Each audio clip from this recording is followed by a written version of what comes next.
राधे राधे प्यारे भक्तों, जय श्री हरि, जय माँ लक्ष्मी। प्यारे भक्तों, आज हम लोग सुनेंगे उत्पन्ना एकादशी व्रत कथा। एकादशी व्रत की इस कथा को सुनने से व्यक्ति के सारे दुख दूर हो जाते हैं और अंत में मोक्ष की प्राप्ति होती है।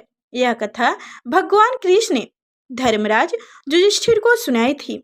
कहा जाता है कि तभी से भगवान श्री हरि के श्री मुख से दैत्योत्थान एकादशी की कथा सुन राजा युधिष्ठिर तत्पर होकर कहने लगे, हे भगवान, हे भगवान, हे केशव, आपके श्री मुख से कार्तिक माह के कृष्ण पक्ष को आने वाले देवोत्थान एकादशी की कथा सुनकर मैं धन्य हो चुका हूँ।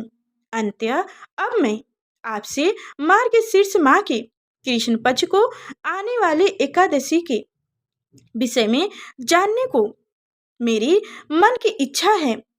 इस एकादशी का क्या नाम है?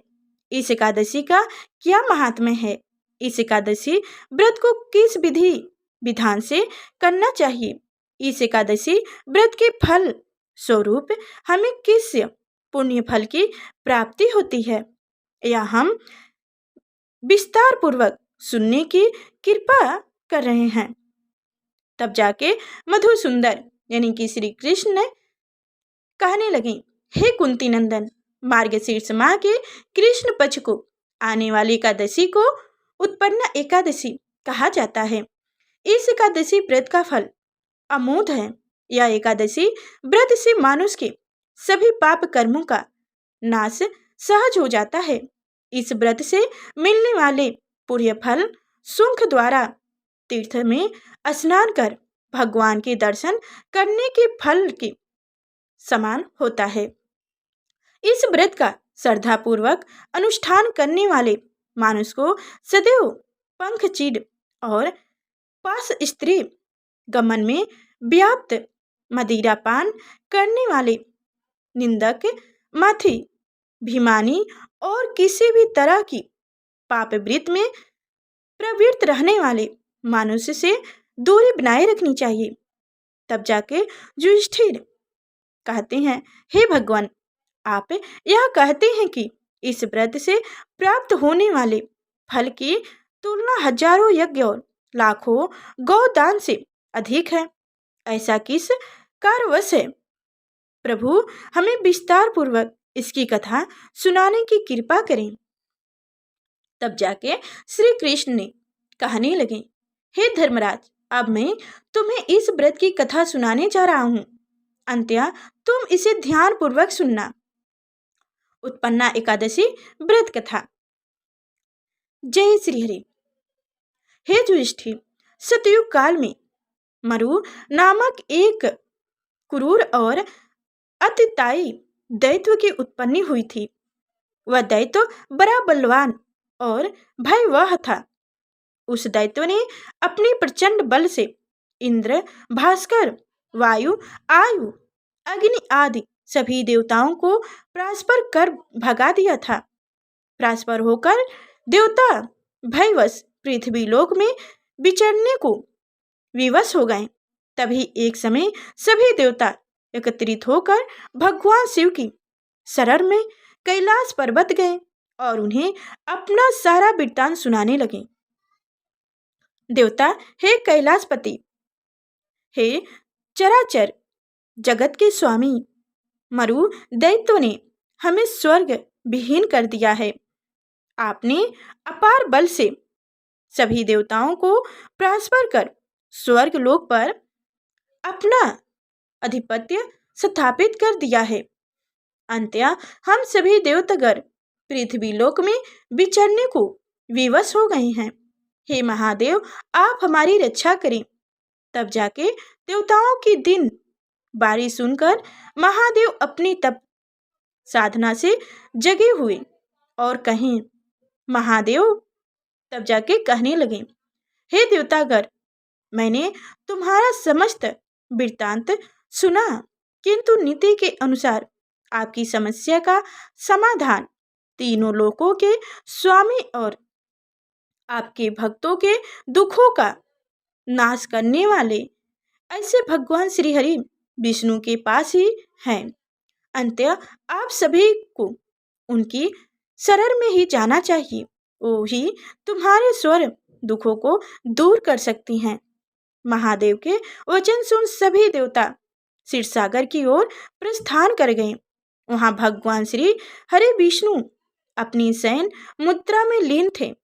उन्हें शयन मुद्रा में देख सभी देवता उनकी स्तुति करने लगे। देवता, हे देवताओं की रक्षा करने वाले परम ब्रह्मा श्री हरि, हमारी रक्षा करो। असुरी शक्ति द्वारा हम भयभीत होकर अपनी शरण आपकी शरण में आए हैं। आप ही सृष्टि के रचयिता, आप ही माता, आप ही पिता हैं। आपसे ही सजन, आप ही पालन करता और आप ही संहार हैं। आप ही आकाश और आप ही पाताल में बुद्धिमान हैं।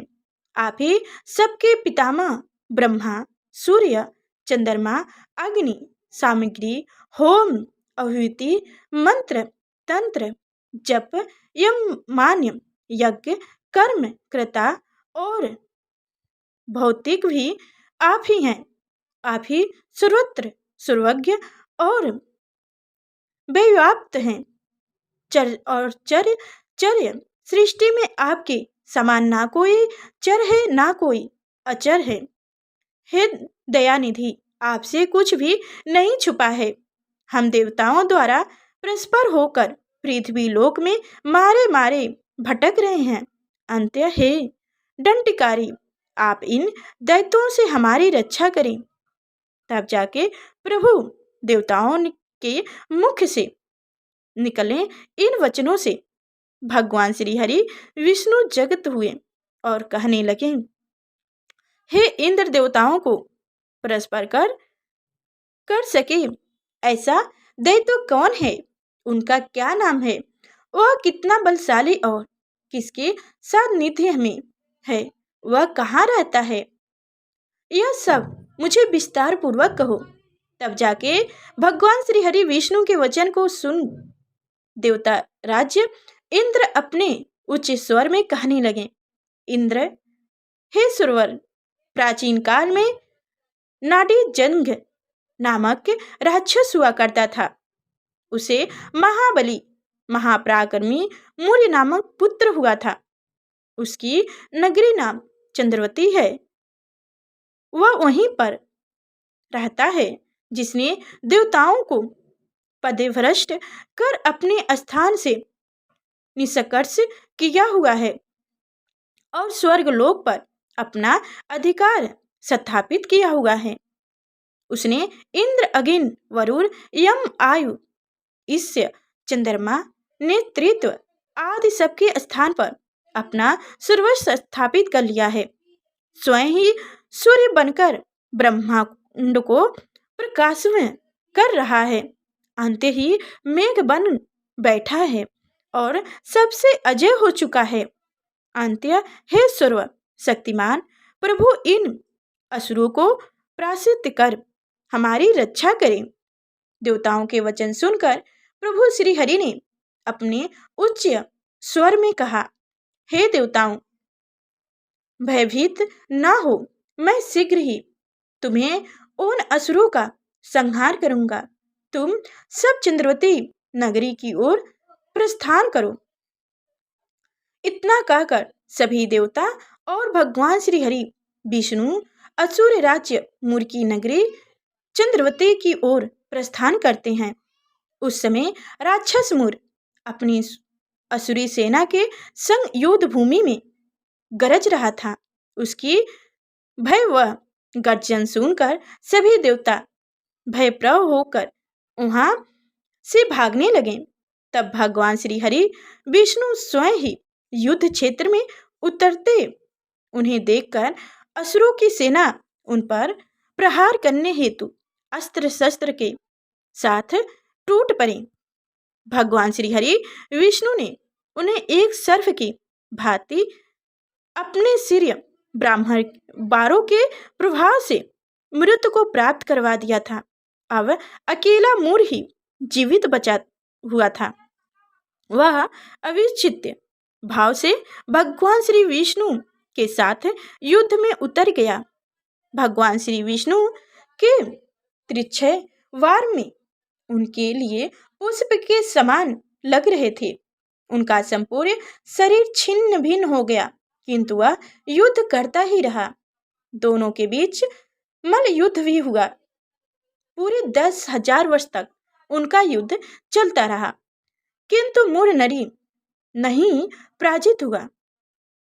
थक हार कर भगवान श्री हरि वित्रौक आश्रम की ओर प्रस्थान कर गए।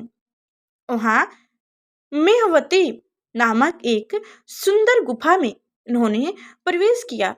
वह गुफा 12 योजना लंबी थी और उनका एक ही द्वार था। भगवान वहां योग्य निद्रा में विलीन हो गए। मूढ़ उनके पीछे पीछे गुफा में प्रवेश कर गया और भगवान श्री हरि विष्णु को योग्य निद्रा में देख खुश हुआ, मन से उन पर प्रहार करने लगा। उसी क्षण भगवान श्री हरि के शरीर से एक दिव्य प्रकाश के साथ उज्जवल और कांतिमय वरी एक देवी प्रकट हुई। देवी ने राक्षस मूढ़ को युद्ध के लिए ललकारा। उसने युद्ध किया और उसे मूढ़ दंड यानी कि मृत दंड दे दिया। जब भगवान श्री हरि विष्णु अपनी योग्य निद्रा से बाहर आए, उन्होंने देखा कि राक्षस मूढ़ मृत्यु को प्राप्त हो चुका है और एक देवी उनके समक्ष खड़ी है। सारा वृत्तांत जान भगवान श्री हरि विष्णु ने कहा, हे देवी, आपका जन्म एकादशी पर्व पर हुआ है। अंततः आप उत्पन्ना एकादशी के नाम से जानी जाएंगी।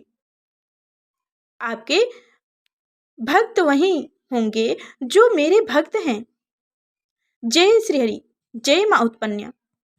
प्यारे भक्तों, अब हम लोग जानेंगे उत्पन्ना एकादशी व्रत पूजा विधि।